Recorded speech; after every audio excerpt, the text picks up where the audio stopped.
साथियों, आज हम बात करने वाले हैं एक ऐसे हैरान कर देने वाले केस के बारे में जिसकी आप कल्पना भी नहीं कर सकते। आज हम बात करने वाले हैं राजस्थान के उदयपुर के ठिकाना गांव से जुड़े एक ऐसे चौंकाने वाले केस के बारे में। यह कहानी है कल्पना नाम की एक महिला की जिसकी उम्र 28 से 29 साल थी और उसके ससुर संतलाल की उम्र कम से कम 58 से 60 साल थी। कल्पना की शादी को 6 से 7 साल का समय बीत चुका था। कल्पना की सास का काफ़ी साल पहले ही स्वर्गवास हो चुका था। कल्पना का जो पति था वो दिल्ली के एक प्राइवेट फैक्ट्री में काम करता था और 5 से 6 महीनों के बाद ही घर आया करता था। कल्पना अपने ससुर संतलाल के साथ ही घर में अकेली रहती थी। लेकिन कुछ दिनों के बाद इस परिवार में ऐसा क्या हुआ जिसने पूरे गांव की नींद उड़ा दी। तो आइए जानते हैं इस पूरे घटनाक्रम को शुरू से अंत तक। इस कहानी की शुरुआत होती है कल्पना के बचपन से। कल्पना अपने माता पिता की इकलौती बेटी थी। कल्पना के जन्म के बाद कल्पना की मां को कोई भी संतान नहीं होती है, इसीलिए कल्पना के माता पिता कल्पना को ही बड़े लाड प्यार से पालते हैं और कल्पना का जो पिता था कल्पना की हर एक ज़रूरतों को पल भर में पूरा कर दिया करता था और इसी लाड प्यार ने कल्पना को बर्बाद कर दिया। वहीं साथियों, धीरे धीरे समय गुजरता है। कल्पना कक्षा 12वीं में जिस विद्यालय में पढ़ती थी उसी विद्यालय में एक निखिल नाम का लड़का भी पढ़ता था और कल्पना और निखिल दोनों एक दूसरे से प्यार करते थे।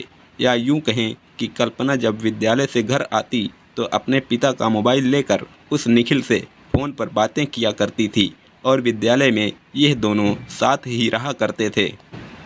एक दिन कल्पना अपने पिता के मोबाइल से निखिल से बात कर रही होती है और उसका पिता घर आ जाता है, मोबाइल छीन लेता है। कल्पना से जब पूछता है कि आखिर वो किससे बात कर रही थी तो कल्पना के पास कोई जवाब नहीं होता। कल्पना को काफ़ी डांटता है और उसे मारने लगता है।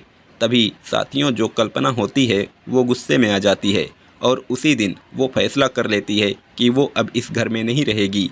निखिल के साथ वो घर छोड़कर भाग जाएगी। वहीं साथियों, कुछ दिनों के बाद जो कल्पना होती है वो फिर से अपने पिता का मोबाइल लेकर फ़ोन पर बातें कर रही थी और उसका पिता छुप कर सुन रहा होता है। फिर वो कल्पना के पास जाता है, मोबाइल छीनता है और कल्पना को डांटने लगता है, मारने लगता है और उसे समझा देता है कि अगर आज के बाद वो किसी लड़के से फ़ोन पर बात करेगी तो उससे बुरा कोई नहीं होगा। कल्पना को यह सब सुनकर बहुत बुरा लगता है और कल्पना उसी दिन सोच लेती है कि आज ही मैं घर छोड़कर चली जाऊंगी। जैसे ही कल्पना के माता पिता ने कल्पना को डांटा, मारा और फ़ोन से बात करने के लिए मना किया, कल्पना काफ़ी गुस्से में अपने कमरे में चली जाती है और सोचने लगती है कि जैसे ही मेरे माता पिता घर से जाएंगे वो घर से यहाँ से भाग जाएगी और ऐसा ही करती है। दरअसल कुछ देर के बाद कल्पना के माता पिता खेत पर काम करने के लिए जैसे ही जाते हैं, कल्पना घर के जेवर और कपड़े, पैसे होते हैं, जो सब कुछ होता है एक बैग में पैक करती है और निखिल के साथ भाग जाती है। दरअसल निखिल कल्पना को लेकर शहर चला जाता है और वहाँ यह लोग शादी करके 2 सालों तक समय बिताते हैं।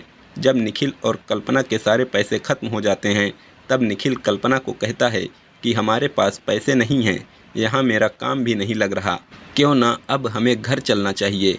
कल्पना भी निखिल की बातों को मान जाती है। दरअसल फिर निखिल अपनी पत्नी कल्पना को लेकर अपने गांव आता है। साथियों, निखिल के घर में इसका पिता था जिसका नाम संतलाल था, जिसकी उम्र करीब 58 से 60 साल थी। निखिल की मां का काफ़ी साल पहले ही स्वर्गवास हो चुका था। इसके पिता अकेले ही घर पर रहा करते थे। कल्पना देखने में बेहद ही खूबसूरत थी, जवान थी। उसकी उम्र 28 से 29 साल थी। अब जैसे ही निखिल का पिता संतलाल कल्पना को देखता है वह तुरंत ही उसे घर के अंदर लाता है और कहता है, ठीक है बेटा, तुम लोगों ने जो किया सो किया, अब घर पर रहो और अच्छे से मुझे रोटी बनाकर खिलाओ। कुछ दिनों के बाद साथियों, जो निखिल था वो काम के सिलसिले से दिल्ली शहर चला जाता है और पत्नी को समझा देता है कि वो घर पर पिता के साथ रहे और वो कुछ दिनों के बाद दिल्ली से आ जाएगा। अब घर में कल्पना और उसका ससुर संतलाल ही दोनों रहा करते थे। धीरे धीरे समय गुजरने लगा। दरअसल जो संतलाल था वो घर में खेती किसानी का काम करता था और उसने 4-5 भैंसों का पालन भी करके रखा था। उनका दूध निकालता था और डेयरी में बेच दिया करता था। दरअसल इसी तरह से इनका समय गुजर रहा था। साथियों, जो कल्पना थी, कल्पना के पति दिल्ली शहर जाने के बाद वो काफ़ी अकेली हो गई थी, क्योंकि उसका जो पति था वो 4 से 5 महीनों के बाद दिल्ली से घर आता और 1 हफ्ता रहकर फिर दिल्ली शहर चला जाता था। अब धीरे धीरे कल्पना को काफ़ी अकेलापन महसूस होने लगा। रात में उसे नींद नहीं आती थी। दरअसल साथियों, जो उसका ससुर था वो तो दिन भर खेती बाड़ी में काम करता, भैंसों का चारा पानी करता और थक हार कर सो जाता। इसी तरह से इन लोगों का यह सिलसिला बराबर चल रहा था। लेकिन एक दिन कल्पना को रात में नींद नहीं आ रही थी और वो रात के समय ही अपने कमरे से बाहर निकलती है और देखती है कि उसका जो ससुर है वो चारपाई पर है ही नहीं। और वो तुरंत ही घर के चारों तरफ अपने ससुर को ढूंढने लगती है, लेकिन उसका ससुर उसे दिखाई नहीं देता। फिर कल्पना जो थी वो बेहद परेशान हो जाती है कि आखिर आधी रात का समय है, उसका ससुर कहाँ चला गया। तभी साथियों, जो कल्पना थी वो भैंस के बाड़े की तरफ चली जाती है और जैसे ही बाड़े में पहुंचती है देखती है कि उसका ससुर जो है वो बिल्कुल नग्न अवस्था में है और जो भैंस है उसी के साथ संबंध बना रहा है। दरअसल यह सब देखकर कल्पना के पैरों तले से ज़मीन खिसक गई और कल्पना कुछ नहीं बोलती, बल्कि उसका जो ससुर था जो कुछ कर रहा था वो सब कुछ देख रही थी। और कुछ देर के बाद जैसे ही उसके ससुर की निगाह कल्पना की तरफ पड़ी, वो दरअसल अपने कपड़े लेकर अपने शरीर को ढकने लगा और कहने लगा कि बहू, तुम यहाँ क्या कर रही हो। तभी कल्पना अपने ससुर से कहती है कि ससुर जी, आप बताइए आखिर आप क्या कर रहे हैं और यह भैंस के साथ क्या कर रहे हैं। दरअसल साथियों, जो कल्पना का ससुर था वो तुरंत ही कपड़े पहनता है और अपने बहू से कहने लगता है कि बहू, मुझे माफ़ कर दो, मुझसे गलती हो गई और इसके बारे में तुम किसी से मत बताना और ख़ासकर अपने पति से भी इसके बारे में मत बताना, नहीं तो मेरी बदनामी हो जाएगी। और तुम तो जानती ही हो कि तुम्हारे सास को मरे हुए काफ़ी सालों का समय बीत चुका है। मैं अकेला हूँ, मैं किसी से यह बात कह भी नहीं सकता, इसीलिए मैं अपनी ज़रूरतें इन जानवरों से ही पूरी कर रहा हूँ। वहीं साथियों, जो कल्पना का ससुर था जब बार बार कल्पना से रिक्वेस्ट करने लगा कि मुझे माफ़ कर दो और इसके बारे में तुम किसी से मत बताना, नहीं तो मेरी बेइज्जती हो जाएगी और मेरा बेटा भी मेरे बारे में क्या सोचेगा। तुम तो जानती ही हो कि आखिर अब मैं करूं तो क्या करूं, मेरी भी कुछ ज़रूरतें हैं। वहीं साथियों, जो कल्पना थी जब अपने ससुर की यह बातें सुनती है तो वह कहने लगती है कि आपको एक बार मुझे बताना चाहिए था। जिस तरह आप परेशान हैं उसी तरह से मैं आपके बेटे से परेशान हूं, क्योंकि वो 5 से 6 महीने के लिए बाहर चले जाते हैं, 1 हफ्ता मेरे साथ समय बिताते हैं। मैं भी अकेले किसी तरह से अपने जीवन को यापन करती हूँ। रात रात भर मुझे नींद नहीं आती, करवटें बदल कर मैं किसी तरह से रात बिताती हूँ। लेकिन उसका ससुर कहता है कि इसके बारे में बहू किसी से मत बताना, दोबारा यह सब मैं नहीं करूँगा। तभी कल्पना कहती है, ठीक है, एक शर्त पर ही मैं किसी से नहीं बताऊंगी, जो तुम इस भैंस के साथ कर रहे थे वही मेरे साथ करोगे, क्योंकि तुम्हारा बेटा तो मुझसे दूर रहता है और 5-6 महीने बाद ही घर आता है। मैं अकेली हूँ, अब तुम मेरी आज से ज़रूरतों को पूरी करो, तभी मैं तुम्हारे बेटे से यह सब नहीं बताऊंगी। दरअसल वो अपने ससुर का हाथ पकड़ती है और कहती है कि आप मेरे कमरे में मेरे साथ चलें। ससुर कुछ नहीं बोलता। दरअसल वो अपने बहू के साथ ही उसके कमरे में जाता है। बहू फिर एक एक करके अपने सारे कपड़े निकालती है और फिर जो ससुर था दरअसल वो 58 से 60 साल का था और जो कल्पना थी वो अभी 28 से 29 साल की ही थी। बहू ने सोचा, जब बेटा कुछ नहीं कर पाता तो बाप आखिर क्या कर लेगा। वहीं साथियों, जो ससुर था वो हमेशा से ही दूध का कारोबारी था, दूध पीता था, मक्खन खाता था और उसने अपने शरीर को काफ़ी मेंटेन करके रखा हुआ था। वहीं जैसे ही वो कल्पना को पकड़ता है, बाहों में भरता है और फिर ज़बरदस्त तरीके से उसके साथ संबंध बनाना शुरू कर देता है। कल्पना को वो 1.5 से 2 घंटे तक नहीं छोड़ता। दरअसल कल्पना को पहली बार ये महसूस होता है कि किसी मर्द ने उसके साथ संबंध बनाया। पहली बार इतना दर्द का एहसास हुआ था। कल्पना अपने ससुर से बेहद ही खुश हो जाती है और वह सोच लेती है कि आज के बाद वो अपने ससुर का साथ कभी नहीं छोड़ेगी। साथियों, फिर इसी दिन से इन लोगों का यह सिलसिला बराबर शुरू हो जाता है। अब कल्पना और उसका ससुर दिन रात एक कर देते हैं। जब इन्हें दिन में समय मिलता, जब इन्हें रात में समय मिलता, तो ये लोग पति पत्नी की तरह ही घर पर रहते, बराबर संबंध बनाते।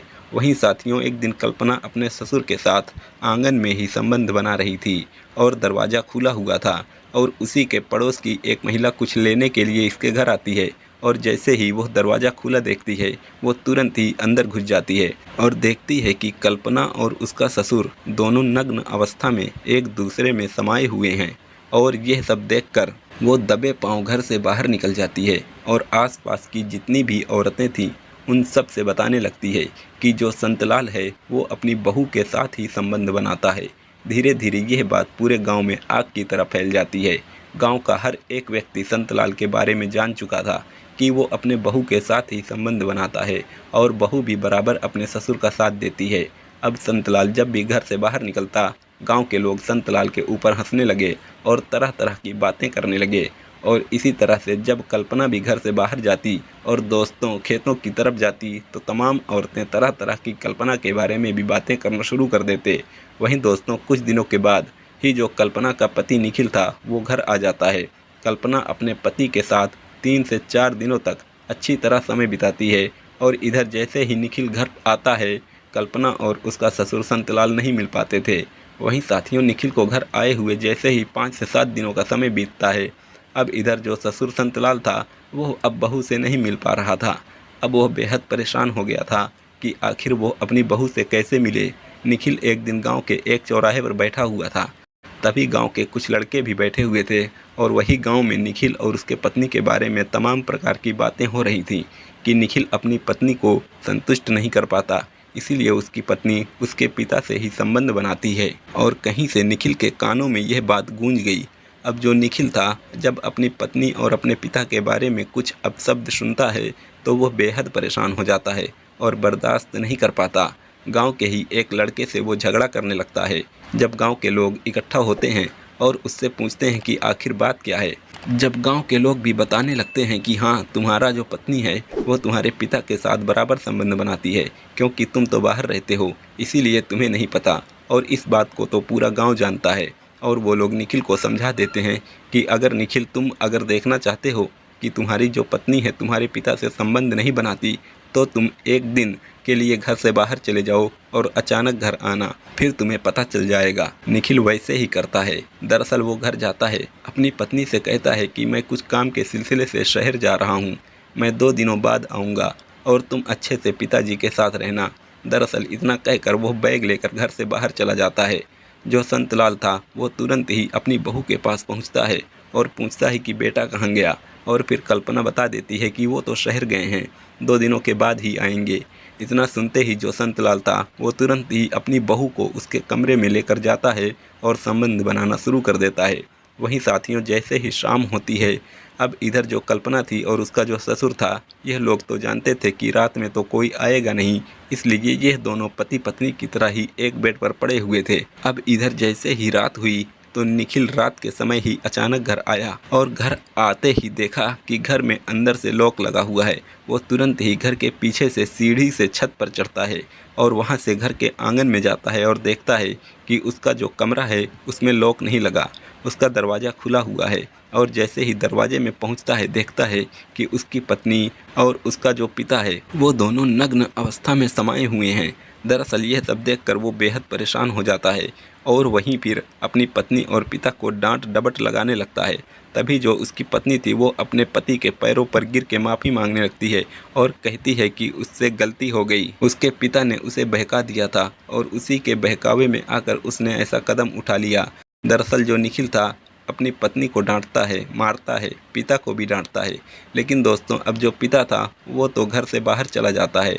लेकिन वहीं जो निखिल की पत्नी कल्पना थी, जो कि लव मैरिज की हुई थी, भागकर निखिल से शादी की थी, लेकिन फिर भी निखिल को छोड़कर वो दूसरे मर्द से संबंध बना रही थी। निखिल ये सब बर्दाश्त नहीं कर पा रहा था। वहीं बार बार कल्पना माफ़ी मांगती है कि वो यह सब दोबारा नहीं करेगी। तभी जो निखिल था वो अपनी पत्नी को माफ़ कर देता है। फिर साथियों जो निखिल था पत्नी को माफ़ तो कर देता है, लेकिन अपने पिता का घर छोड़कर अपनी पत्नी को लेकर फिर से दिल्ली शहर कमाने के लिए चला जाता है और वही कमरा लेकर फिर से अपने जीवन को यापन करने लगता है। ये थी साथियों कल्पना और निखिल की कहानी, जिन्होंने लव मैरिज की, भाग कर शादी की और उसके बाद उनके साथ ये घटना घटी। तो साथियों इस घटनाक्रम के बारे में आपकी क्या राय है? आप अपनी राय हमें ज़रूर दीजिएगा। चलिए फिर मिलते हैं आपसे एक नई वीडियो में, तब तक के लिए जय हिंद।